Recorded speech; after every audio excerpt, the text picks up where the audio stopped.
Depuis toujours, vous entendez à la télé, dans votre entourage, sur internet et partout qu'il ne faut pas grignoter entre les repas. Que les goûters sont réservés uniquement aux enfants et qu'il faut manger uniquement 3 repas par jour. Vous y croyez bien entendu, c'est forcément vrai, tout le monde est d'accord là-dessus. Mais pourtant, il vous arrive quand même d'avoir faim à 10h ou à 17h et de vous mettre à grignoter de façon limite inconsciente. Si c'est votre cas actuel, vous n'êtes clairement pas seul. Je vais vous expliquer comment ce sentiment de faire une action malsaine qui est de grignoter entre les repas devienne quelque chose de positif et de sain pour vous. Parce que grignoter quand c'est bien fait, c'est positif. Oubliez déjà le concept selon lequel il faut absolument faire 3 repas par jour. Je vous l'ai expliqué dans de nombreux articles et dans de nombreuses vidéos, ce qui compte c'est le respect de votre total calorique, point barre. La fréquence des repas n'a aucun lien de cause à effet avec la gestion de votre poids. Nous allons voir ici comment arrêter de grignoter tout et n'importe quoi. Parce que grignoter, oui, mais autant grignoter des choses qui sont bonnes pour vous. La première grande idée que je conseille à tous mes élèves lorsque l'on débute, c'est d'avoir constamment un fruit sur soi. Ils sont globalement moins caloriques que ce que vous grignotez actuellement, ils ont des fibres, un bon indice de satiété, ils sont sains pour vous et en plus, ils ont un goût sucré. Une pomme, une clémentine, une poire, une banane, peu importe, ils vous aideront à surmonter la faim. Si vous avez tendance à grignoter de façon fréquente, eh bien, il vous suffit de préparer votre goûter dans votre cartable. Si celui-ci est déjà prêt au moment où vous en avez envie, ben vous n'aurez pas besoin de descendre au distributeur pour acheter un Twix. Puisque vous savez pertinemment qu'aujourd'hui, vous allez grignoter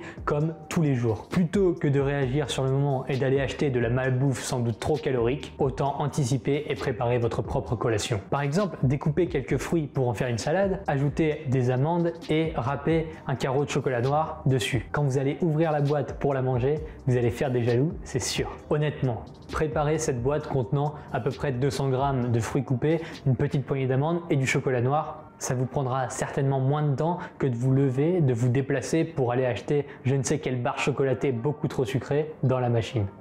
Si malgré ça, vous ressentez constamment la sensation de faim, il va falloir charger vos repas. La faim entre vos 3 repas principaux peut être grandement diminuée si vous mangez plus durant ceux-ci. Et dans ce cas, plus ne veut pas dire plus de calories, simplement plus de volume. Ça remplira votre estomac, ralentira la digestion et enverra un message de satiété fort au cerveau. Mais alors comment on fait pour manger plus sans gonfler le niveau des calories? Les légumes, c'est l'aliment parfait pour remplir ce rôle. C'est riche en fibres, ça prend énormément de place et c'est très peu calorique. En plus, petit bonus, c'est excellent pour la santé. N'hésitez donc surtout pas à charger vos repas avec des crudités, de la salade verte, etc. Ça prend de la place, c'est bon, c'est sain et en plus, ça diminuera grandement votre sensation de faim.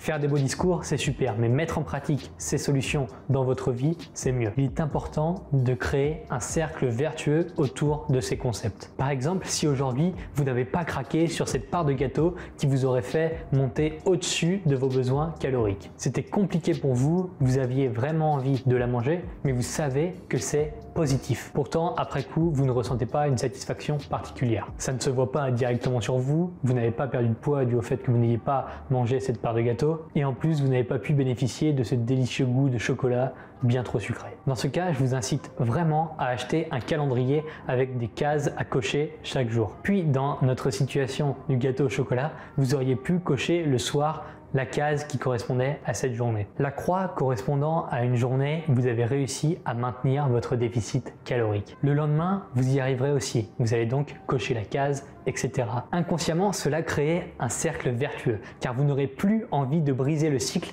une fois que 7, 8, 10, 20 cases seront cochées les unes après les autres. Et louper une case vous ferait redémarrer à zéro, c'est pénible. Alors mettez une pomme dans votre sac, faites votre salade de fruits pour demain, rajoutez beaucoup de légumes dans votre repas du midi, achetez-vous un calendrier et commencez à cocher. Pour en savoir plus sur le rééquilibrage alimentaire qui est ma méthode et d'ailleurs dans laquelle je mets en avant beaucoup le fait de manger plus que 3 repas par jour, j'ai créé un guide complet qui vous permet de mettre en place votre propre rééquilibrage alimentaire personnalisé pour perdre du poids. Afin de le télécharger, il vous suffit de cliquer sur le premier lien dans la description de cette vidéo. Pour l'astuce de la salade de fruits aux amandes et au chocolat, n'hésitez pas à laisser un like sous cette vidéo, partagez-la et abonnez-vous. Merci.